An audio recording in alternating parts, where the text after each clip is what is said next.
अस्सलाम वालेकुम dear students, कैसे हैं आप सब। उम्मीद है आप सब खैरियत से होंगे। आज हम बैंक रिकन्सिलिएशन स्टेटमेंट को ही कंटिन्यू कर रहे हैं और इसका एक क्वेश्चन हम जो सॉल्व कर रहे हैं वो हमने आपके 5 ईयर से सॉल्व अनसॉल्व 5 ईयर से पिक किया है। ये क्वेश्चन 2021 का क्वेश्चन है। चलिए आइए क्वेश्चन को देखते हैं, उसे पढ़ते हैं और फिर इसको सॉल्व करते हैं। ये क्वेश्चन कराची बोर्ड के आईकॉम के 2021 के पेपर में आया था। क्वेश्चन नंबर 5 था जिसके नंबर्स थे 12.5। क्वेश्चन में गिवन था कि a comparison of cash book of Imran Umar associates and the bank statement of for the month of April 30 2021 revealed the following. Imran Umar associates के जब बैंक स्टेटमेंट और कैश बुक को आपस में कंपेयर किया गया तो उससे हमें दर्ज चीज़ें पता चली, और ये कैश बुक और बैंक स्टेटमेंट दोनों थी कौन सी डेट पे, April 30 2021। Balance as per cash book ₹6,000 and balance as per bank statement ₹7,000। जैसे कि आप देख सकते हैं कि यहाँ पर कैश बुक का बैलेंस दिया हुआ है ₹6,000 और बैंक स्टेटमेंट का बैलेंस दे रहे हैं ₹7,000। इसका मतलब डिस्क्रिपेंसी आ गई, ₹1,000 का डिफरेंस आ गया। अब ये डिफरेंसेस कौन से रीजंस की वजह से हैं, किस किस वजह से ये डिफरेंसेस आ रहे हैं, वो हमें इन नीचे जो ट्रांजेक्शन्स हैं इनमें पता चलेगा। नंबर 3 पे लिखा है check deposited but not cleared ₹800। हमने चेक डिपॉजिट किए हैं लेकिन वो अभी तक क्लियर नहीं हुए, यानी ये अनक्लियर चेक्स हैं ₹800 के। Check issued but not presented for payment ₹400। हमने चेक्स इशू कर दिए हैं अपने वेंडर्स को या अपने कस्टमर्स को या अपने क्लाइंट्स को। हमने चेक्स इशू कर दिए हैं या मसलन कंपनी ने हो सकता है कि अपने एम्प्लॉयज़ को सैलरीज वगैरह के चेक्स इशू किए हों। किसी भी तरह के चेक्स हैं जो कि हमने इशू किए हैं, लेकिन ये भी चेक्स अभी तक पेमेंट के लिए प्रेजेंट नहीं हुए। पेमेंट के लिए प्रेजेंट नहीं हुए, इसका मतलब अनप्रेजेंटेड चेक्स हैं। अब ये आपको जहन में होगा पिछली 2 क्लासेस में जो हमने पढ़ा है कि अनक्लियर्ड चेक्स कहाँ रिकॉर्ड किए जाते हैं और अनप्रेजेंटेड चेक्स कहाँ पर रिकॉर्ड किए जाते हैं। नंबर 5 में हमें कह रहे हैं bank charges not recorded in cash book ₹400। Bank ने अपने चार्जेस डिडक्ट किए हैं ₹400 के। बैंक ने अपने चार्जेस डिडक्ट किए हैं ₹400 के, लेकिन ये भी कैश बुक में रिकॉर्ड नहीं हुआ। अब हम इसको कैश बुक में रिकॉर्ड कर देंगे। Direct deposit by a customer Badar Alam Shah not recorded in the cash book ₹1,400।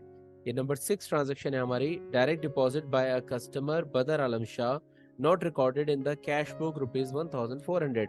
हमारे एक कस्टमर है बदर आलम शाह, उन्होंने डायरेक्टली हमारे अकाउंट में डिपॉजिट कर दिया है। अच्छा, कस्टमर है तो लॉजिकल सी बात है कि कस्टमर पेमेंट कर रहा होता है, वेंडर पेमेंट ले रहा होता है, हम वेंडर को पेमेंट दे रहे होते हैं और कस्टमर से पेमेंट ले रहे होते हैं। तो कस्टमर से जो पेमेंट लेनी होती है उसको हम कहते हैं अकाउंट्स रिसीवेबल। वेंडर को जो हम पेमेंट दे रहे होते हैं उसको हम कहते हैं अकाउंट्स पेबल। तो यहाँ पर एक कस्टमर ने आपके अकाउंट में डायरेक्टली डिपॉजिट कर दिया है 1400। This must be a account receivable. एक अकाउंट रिसीवेबल होगा प्रीवियसली जो कि अब उन्होंने हमें पे कर दिया है, लेकिन हमें उन्होंने कैश या चेक देने के बजाय वो डायरेक्टली हमारे अकाउंट में हमारे अकाउंट में डिपॉजिट करवा दिया। हमारे बैंक अकाउंट में उन्होंने वो अमाउंट डिपॉजिट करवा दिया। ये भी हमारी कैश बुक में रिकॉर्ड नहीं हुआ हुआ। उसके बाद लास्ट ट्रांजैक्शन है rent credited by bank but not recorded in the cash book ₹400। अच्छा देखिए, मैंने आपको बताया था कि बैंक जहां हमें क्रेडिट करता है वहां पर हम बैंक को डेबिट में रिकॉर्ड करते हैं, और इसी तरह जहां पर बैंक हमें डेबिट में रिकॉर्ड करता है उस जगह पर हम बैंक को क्रेडिट में रिकॉर्ड करते हैं। अच्छा, बैंक हमारे लिए है एसेट, बैंक ने हमें किया है क्रेडिट रेंट से, तो हम बैंक को रिकॉर्ड करेंगे डेबिट। डेबिट एसेट है और एसेट जब बैंक जो है वो हमारा एसेट है, और एसेट जब डेबिट हो रहा होता है तो इसका मतलब है एसेट इंक्रीज हो रहा है। ठीक है, तो इसका मतलब है कि ये रेंट हमें रिसीव हुआ है। अच्छा, तो ये भी हमारे कैश बुक में रिकॉर्ड नहीं हुआ हुआ था, अब हम इसको रिकॉर्ड करेंगे। फिर आप रिक्वायर्ड्स भी पढ़ेंगे कि रिक्वायर्ड में आपसे क्या क्या डिमांड की गई है। नंबर 1 रिक्वायरमेंट है आपसे prepare a bank reconciliation statement as on April 30 2021। अप्रैल की 30 तारीख पर एक बैंक रिकन्सिलिएशन स्टेटमेंट बनानी है। नंबर 2 रिक्वायरमेंट है prepare necessary adjusting entries in the journal of Imran Umar associates. ये हमारी सेकंड रिक्वायरमेंट है। चलिए आइए इन दोनों रिक्वायरमेंट्स को सॉल्व करते हैं। जी तो जनाब, जब आप कोई भी बैंक रिकन्सिलिएशन स्टेटमेंट बनाना शुरू करेंगे तो पैटर्न वही है कि सबसे शुरू में आप 3 कॉलम की हेडिंग देंगे, सबसे ऊपर आप कंपनी का नाम लिखेंगे। हमारे इस क्वेश्चन में कंपनी का नाम है इमरान उमर एसोसिएट्स। उसके बाद हम हेडिंग देते हैं जो क्वेश्चन हम सॉल्व कर रहे हैं। यहाँ पर हम सॉल्व कर रहे हैं बैंक रिकंसिलिएशन स्टेटमेंट, और उसके बाद फिर हम डेट देते हैं कि किस ड्यूरेशन में या किस पर्टिकुलर डेट पर हम ये क्वेश्चन सॉल्व कर रहे हैं, वो डेट हम यहाँ पर लिखते हैं। यहाँ पर हमारे पास डेट दी हुई है एज ऑन अप्रैल 30, 2021।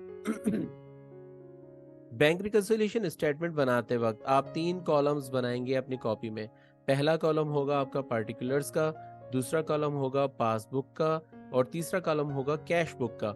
अच्छा, पासबुक और कैश बुक के कॉलम्स को आप स्विच ओवर भी कर सकते हैं, यानी आप अगर चाहें तो पहले कैश बुक लिख दें, बाद में पासबुक लिख दें। चाहें तो जिस तरह मैंने किया हुआ है, पहले पासबुक लिखा हुआ है, उसके बाद फिर कैश बुक लिखा हुआ है, इससे कोई फर्क नहीं पड़ेगा। आप इन दोनों को आपस में स्विच ओवर भी कर सकते हैं। उसके बाद पार्टिकुलर्स के कॉलम में आप सबसे पहले लिखेंगे बैलेंसेस, और इसके सामने दोनों कॉलम्स में पासबुक और कैश बुक के अंदर हम इसके बैलेंसेस लिख देंगे, या आप इसको ओपनिंग बैलेंसेस भी कर सकते हैं। ओके, ओपनिंग बैलेंसेस के फौरन बाद आप एक हेडिंग देंगे एडिशंस टू पासबुक बैलेंस, यानी पासबुक बैलेंस के अंदर जो जो एडिशंस होनी है वो अब हम यहाँ पर लिखेंगे। ये एडिशंस ज़्यादा से ज़्यादा किसी भी क्वेश्चन में 3 गिवन होती हैं, मैक्सिमम 3, 2 या 3 गिवन होती हैं, इसलिए आप इसके नीचे 3 लाइंस छोड़ देंगे। ठीक है, अपने कॉपी के पेज पर आप 3 लाइंस इस तरह से छोड़ देंगे, और उसके बाद फिर आप additions to the cash book balance लिखेंगे। ठीक है, तो जो कैश बुक के अंदर जितनी भी एडिशंस होनी है वो भी हम यहाँ पर लिखेंगे। अब इसके नीचे भी हमने 3 लाइंस छोड़ देनी है। ठीक है, उसके बाद दोनों एडिशंस हो गए, पासबुक के अंदर एडिशन और कैश बुक के अंदर एडिशंस हो गई। अब हम आते हैं डिडक्शंस की तरफ। तो डिडक्शंस में भी सबसे पहले हम लिखेंगे deductions from passbook balance, and then deduction from cash book balance. और इन दोनों में भी, इन दोनों हेडिंग्स के अंडर भी आपने 3-3 लाइंस छोड़ देनी है जहां पर आप अपने काम को लिखेंगे।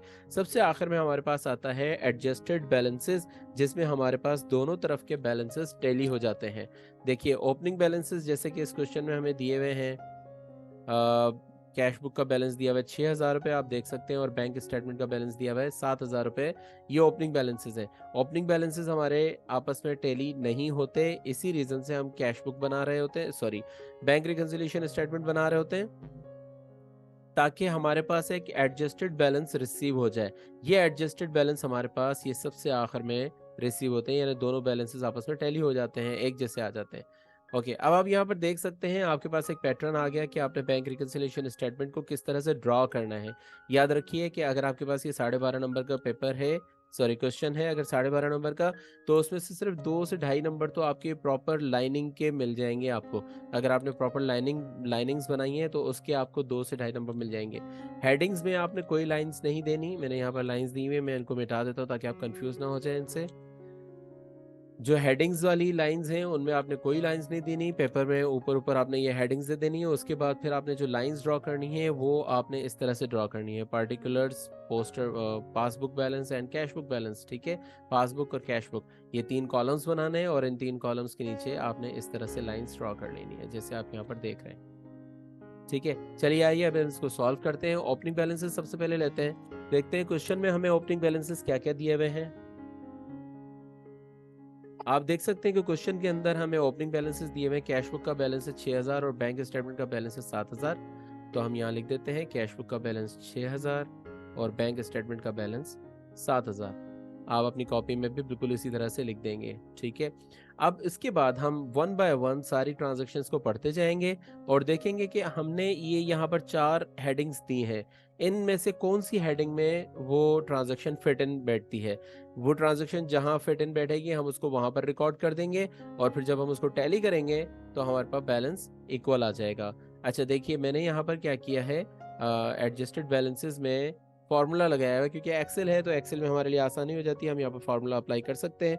आप ऑब्वियसली आप फार्मूला अप्लाई नहीं कर सकेंगे, तो इसलिए आप जब इसको सॉल्व करेंगे तो सबसे पहले जो एडिशंस और डिलीशंस, डिडक्शंस जो आपने आपने लिखनी है, ये पूरी सारी आपने पेंसिल से लिखनी है, ताकि बाद में कोई गड़बड़ हो जाए, कोई अगर आपसे गलत एंट्री हो जाए तो आप उसको सही कर सकें। ठीक है, इनिशियली आप इसको सिर्फ पेंसिल से करेंगे, जब आप देख लें आपका बैलेंस बिल्कुल सही आ गया, एक्यूरेट आ गया, तो उसके बाद फिर आप उसको पेन से फेयर कर सकते हैं। हाँ, अगर आप कॉन्फिडेंट हैं कि नहीं, आप जो सॉल्व कर रहे हैं, जो भी आप ट्रांजैक्शन यहाँ पर पुट इन कर रहे हैं, तो वो आप बिल्कुल सही कर रहे हैं, तो उस सूरत में आपकी मर्जी है, आप चाहे तो डायरेक्टली इसको पेन से सॉल्व कर सकते हैं। वैसे बहुत आसान क्वेश्चन है, इतना मुश्किल होता नहीं है, इसलिए आप इसको थोड़ी सी अगर प्रैक्टिस करेंगे तो आप इस काबिल हो जाएंगे कि आप इसको डायरेक्टली वन गो में आप इसको बिल्कुल एक्यूरेटली कर सकते हैं।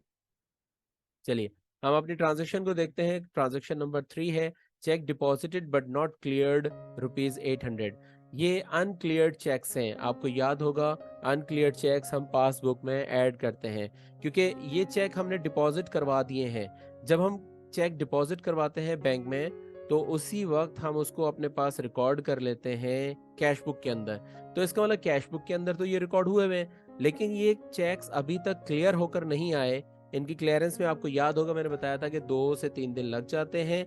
तो जब ये क्लियर्ड होकर आएंगे तो हमारे पासबुक के बैलेंस के अंदर ऐड हो जाएंगे। तो इनको हम लिखते हैं अनक्लियर्ड चेक्स और इनको हम पासबुक में ऐड कर देते हैं।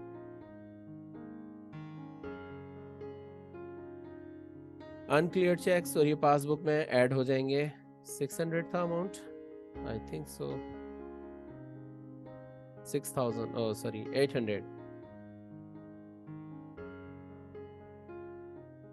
अगली ट्रांजैक्शन देखते हैं, cheques issued but not presented for payment ₹400। हमने चेक इशू किया है 400 रुपए का, लेकिन वो अनप्रेजेंटेड चेक है, बैंक में अभी तक प्रेजेंट नहीं हुआ पेमेंट के लिए। जब हमने इसको इशू किया है, चेक को जब हम इशू करते हैं तो हम अपने पास से इसको माइनस कर देते हैं, अपनी कैश बुक में इसको माइनस कर देते हैं, यानी पेमेंट साइड पर शो कर देते हैं। बैंक में ये तब माइनस होगा जब वहां पर प्रेजेंट होगा, तो अनप्रेजेंटेड चेक्स हमेशा पासबुक में से माइनस हो जाते हैं।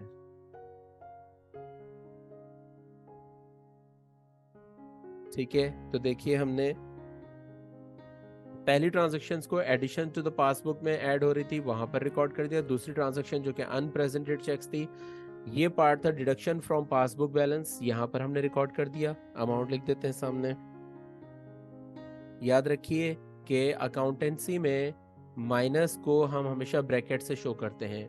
नॉर्मल मैथमेटिक्स में ब्रैकेट का मतलब होता है, यानी अर्थमेटिक की अगर हम बात करें तो वहां पर ब्रैकेट का मतलब होता है मल्टीप्लिकेशन, लेकिन जब हम अकाउंटिंग की बात करते हैं तो अकाउंटिंग में ब्रैकेट का मतलब होता है माइनस, नेगेटिव बैलेंस। ठीक है, तो इसको चूंकि हमने माइनस करना है इसलिए मैंने इसे ब्रैकेट में लिखा है। आप भी जब क्वेश्चन को सॉल्व कर रहे होंगे तो जो अमाउंट आपने माइनस करनी है उसको आपने ब्रैकेट में लिखना होगा।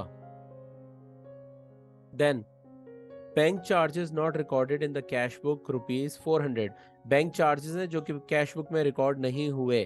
ओके, ये बैंक के चार्जेस हैं, तो बैंक ने अपने चार्जेस काट लिए हैं और वो बैंक कैश बुक में रिकॉर्ड नहीं हुए।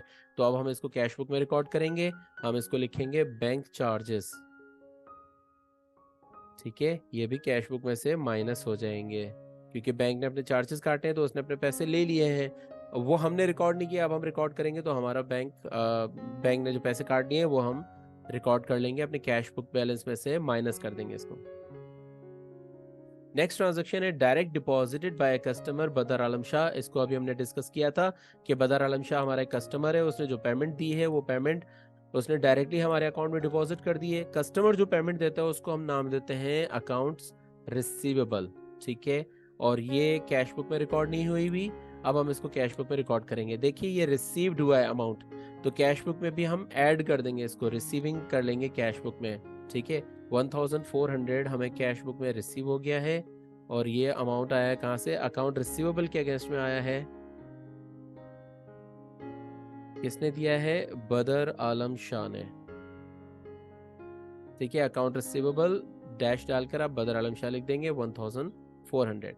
अगली ट्रांजैक्शन देखते हैं, rent credited by bank but not recorded in the cash book. Rent credit हुआ है, बैंक ने क्रेडिट किया है रेंट हमें, लेकिन वो हमने कैश बुक में रिकॉर्ड नहीं किया। बैंक ने क्रेडिट किया है तो हम उसको डेबिट में रिकॉर्ड करेंगे, और बैंक हमारा एसेट होता है, एसेट डेबिट हो रहा है तो इसका मतलब इंक्रीज हो रहा है। एसेट को इंक्रीज करने के लिए उसमें ऐड करना पड़ता है, तो इसको हम लिखेंगे रेंट इनकम। रेंट हमें रिसीव हुआ है तो this should be rent income. ₹400 हमें रिसीव हो गए हैं। ठीक है, सारी ट्रांजैक्शंस कंप्लीट हो गई, और आप देखें कि हमारे बैलेंसेस भी दोनों तरफ के बराबर हो गए, 7,400 in passbook balance and 7,400 in cash book balance. तो ये हमारा आ गया एडजस्टेड बैलेंस। हमारी फर्स्ट रिक्वायरमेंट कंप्लीट हो गई। साथ ही आपने देखा, जैसे मैंने आपको बताया था, कि आपने हर एक हेडिंग के बाद 3-3 लाइंस छोड़ देनी है। 3 लाइन से ज़्यादा आपके पास डेटा नहीं दिया जाता किसी भी एक। ये जो 4 पोर्शंस हैं, इन 4 पोर्शंस मतलब 4 पोर्शंस कौन से? Addition to passbook, addition to cash book, deduction from passbook and deduction from cash book. ये जो 4 पोर्शंस हैं, इन 4 पोर्शन से हटकर कोई 5वां पोर्शन नहीं होता। और इन 4 पोर्शंस में मैक्सिमम 3-3 लाइंस या मैक्सिमम 3-3 ट्रांजैक्शंस आपको दी जाती हैं, इससे ज़्यादा ट्रांजैक्शंस नहीं दी जाती। ठीक है, तो आप बेफिक्र होकर एक पेज के ऊपर आप 3-3 लाइंस छोड़कर और ये चारों हेडिंग्स डाल देंगे तो आपका काम बहुत साफ सुथरा हो जाएगा। तो ये हमारी फर्स्ट रिक्वायरमेंट थी जो कि कंप्लीट हो गई। अब हम चलते हैं सेकंड रिक्वायरमेंट की तरफ, जिसमें हमसे वो कह रहे हैं कि we have to prepare the necessary adjusting entries in the journal of Imran Umar associates. तो चलिए आइए अब हम ये एडजस्टिंग एंट्रीज बनाते हैं और देखते हैं कि बैंक रिकंसिलिएशन स्टेटमेंट की एडजस्टिंग एंट्रीज कैसे बनती हैं। जी जनाब, हमने ये जर्नल बना लिया है यहाँ पर, और इसके अंदर अब हम इन एडजस्टिंग एंट्रीज को रिकॉर्ड करेंगे। ठीक है, डेट यहाँ पर आपको पता है, शुरू में सबसे पहले तो आपने 3 कॉलम की हेडिंग्स देनी है। तो ये तीनों हेडिंग्स आपको पता है कि क्या हेडिंग्स आएंगी। फिर आपने डेट यहाँ पर लिखना है, और डेट है अप्रैल 30, 2021, 30 अप्रैल 21। ये हमने डेट यहाँ पर लिख दी। ट्रांजैक्शंस जो हमने रिकॉर्ड की हैं बैंक स्टेटमेंट में, उनको हमने अब जर्नल के अंदर रिकॉर्ड करना है। याद रखें, इन ट्रांजैक्शंस में से हमने कुछ ट्रांजैक्शन पासबुक में रिकॉर्ड किए और कुछ ट्रांजैक्शन हमने कैश बुक में रिकॉर्ड किए हैं। जो पासबुक के अंदर हमने ट्रांजैक्शंस रिकॉर्ड की हैं, ये कहीं पर भी रिकॉर्ड नहीं करते, हम इनको आगे जर्नल के अंदर रिकॉर्ड नहीं करते। ठीक है, सिर्फ और सिर्फ उन ट्रांजैक्शंस को रिकॉर्ड करते हैं जो कैश बुक के अंदर हमने रिकॉर्ड किए हैं। ठीक है, अच्छा, इसमें भी सबसे आसान चीज़ ये है कि कैश बुक में जिन चीज़ों को आपने ऐड ऑन किया है, जिन चीज़ों को आपने ऐड किया है, एडिशन की है जिन चीज़ों की कैश बुक के अंदर, इनके अगेंस्ट में, इनके टोटल अमाउंट के अगेंस्ट में आप बैंक को डेबिट कर देंगे। ठीक है, देखिए हमने 2 चीज़ें ऐड की हैं, अकाउंट रिसीवेबल बदर आलम शाह 1400 और रेंट इनकम 400। इन दोनों के अगेंस्ट में आप बैंक को डेबिट कर देंगे, जो कि बनेगा 1800। ठीक है, और उसके बाद फिर आप इन दोनों को ही क्रेडिट में रिकॉर्ड कर देंगे।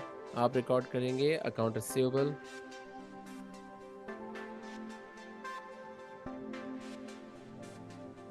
बदर आलम शाह 1400, इसको क्रेडिट कर देंगे, और साथ ही रेंट इनकम को भी क्रेडिट कर देंगे।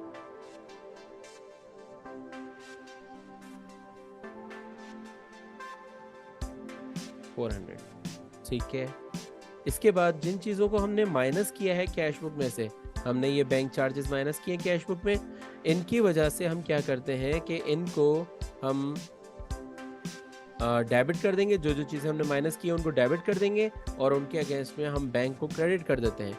जिस तरह यहाँ पर हमारे पास है बैंक चार्जेस, तो आप बैंक चार्जेस को डेबिट कर देंगे 400 से, और बैंक को क्रेडिट कर देंगे 400 से।